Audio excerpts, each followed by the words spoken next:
Welcome to Nasdaq Trade Talks. I'm Jill Malandrino, global markets reporter at Nasdaq. Over the past year, we've seen a mounting of tension driven by recent racial injustices and the pandemic's inequitable impact across different marginalized groups. These events have led to increased calls for change as employees demand greater action from employers in advancing diversity, equity, and inclusion within the workforce, and continue to pay close attention to culture and social responsibility. To drive true change and advance measurable progress, employers need to build a DEI strategy rooted in data. For guidance, employers are turning to their HCM partners to help them identify opportunities and establish a plan for progress and ongoing transparency. Joining me to discuss how companies can continue to evolve their efforts is Bob Lockett, Chief Diversity and Inclusion Officer at Nasdaq-listed ADP. Bob, it's great to meet with you. Welcome to Trade Talks. Thanks, Jill. It's such a pleasure to be here, particularly on National Beer Day. Yes, always a good day. April has some pretty good days for that. And Bob, how can companies evolve their diversity, equity, and inclusion strategies? And Jill, as you know, many organizations have the best of intentions when it comes to DE&I, but they don't know where to start. They may lack the right data, the right resources, and/or the right strategy. Now at ADP, both internally and with our own clients, we believe that there is, in order to achieve real change, employers need to approach what is an incredibly emotional topic with a business mindset. And we have to think about it as a problem that we need to solve. Now, the most pragmatic approach is to leverage the scientific method. You know, that thing we learned back in middle school. And so that way employers can tailor their approach based on what the people data is telling them. So this starts with asking the right questions and doing the research required to understand the current state of the workforce. Now, once you've identified those gaps, companies can then begin to define the real problem and implement the right solutions. Continuously tracking progress will also allow companies to optimize and improve outcomes over time. And of course, this data-driven approach must also be paired with a robust training approach to influence behavioral change. Now, one of the most important things you can do certainly is leverage unconscious bias training, and it helps us all understand our biases and how we can manage those as we go forward. Now, as I think about this as well, Jill, the other important piece of this is to ensure that we think about comparing yourselves against an established maturity model. And what that does is sort of gives an organization a perspective of where we are and where we need to go in the process and if we're changing behaviors. And Bob, what data should employers be analyzing? But Joe, you know, people data has never been more important. Now, this past year has really underscored the notion that a business is only as strong as its people.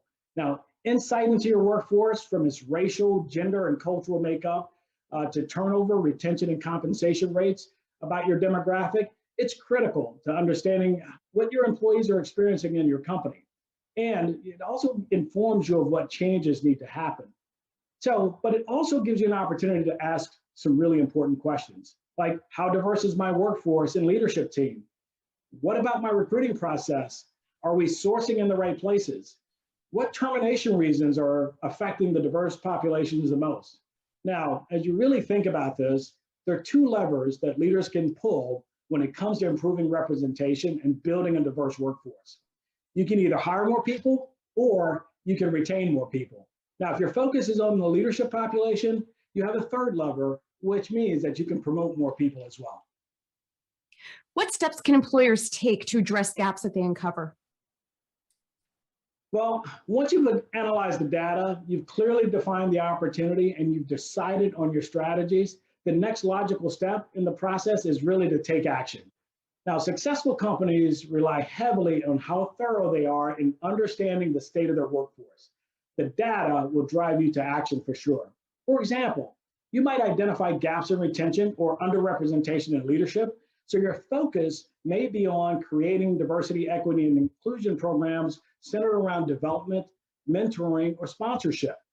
Or if there's an issue with pay equity, then you might look at the data to say, well, is it causing turnover? And if it is, do we need to adjust our compensation rates? Of course, you can also think about it in a different context. If you have strong representation in leadership, but a discrepancy on the front line, you might focus your efforts on sourcing and recruiting. Now, another important consideration, Jill, here is to put in place a realistic timeline around being thoughtful about your milestones and the targets you're trying to achieve. Finally, you've got to think about accountability and communication because that's an important part of the strategy. You know, in corporate America, we're all coin operated, and you have to tie compensation to D&I performance if we want meaningful change. Lastly, you've got to communicate your progress to all of your associates. And Bob, to wrap up here, how can companies continue to evolve their efforts? Well, Jill, it's essential for companies to track their progress to help them optimize and improve performance over time. It's just as essential that they socialize this progress with their employees, constituents, and other stakeholders to help them understand the importance of your efforts and how you're tracking against your goals.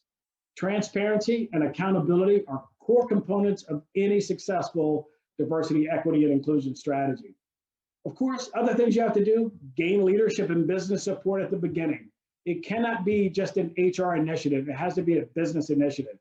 We have to revisit the workforce data to measure progress. Think about checking in with your associates or your employees through surveys and engagement pulses. You have to also leverage the tools to continue to foster a culture of belonging and inclusion, which is critical. And finally, go back and assess your efforts annually against the maturity model to see how far you've come and where you may need to focus your efforts in the future. All right, Bob, we appreciate the insight. Thanks for joining us on Trade Talks, and thanks for joining me. I'm Jill Malandrino, Global Markets Reporter at Nasdaq.